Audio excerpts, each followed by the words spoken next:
Hey everybody, Christy Birchville here. We are on Avoiding the Roller Coaster, Day 11, looking at Judges, the book of Judges, chapter 11. Now, as we read through this chapter today, I gotta be honest, there were really two key things that I could have talked about. Couple of things, but I'm only gonna go with one of them. But the second one, just for funsies, in case you're wondering what that was, is don't make stupid promises.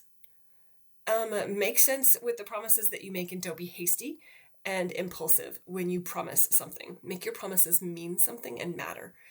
That's a key takeaway from this chapter as well, but that's not going to be what we focus on for avoiding the roller coaster. Verse 3.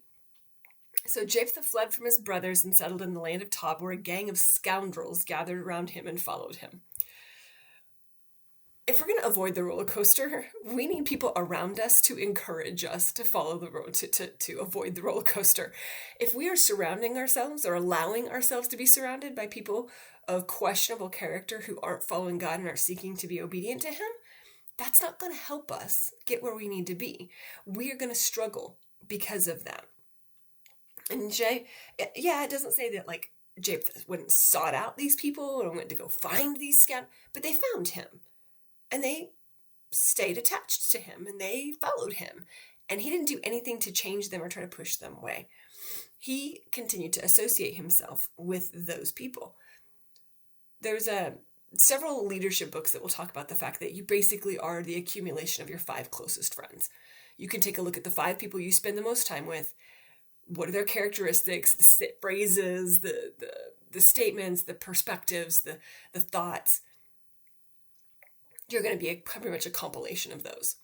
And so if you don't like those things, or if those things are not glorifying God in your life, you need to change friends.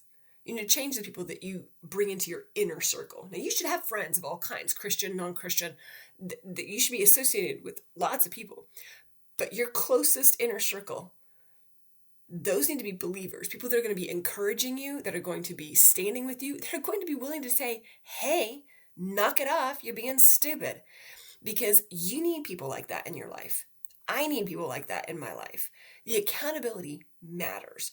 And if we're going to avoid the roller coaster, we have to have people that we've allowed in our life and given permission to call us out on the stupid things that we look at doing. Jephthah didn't have that.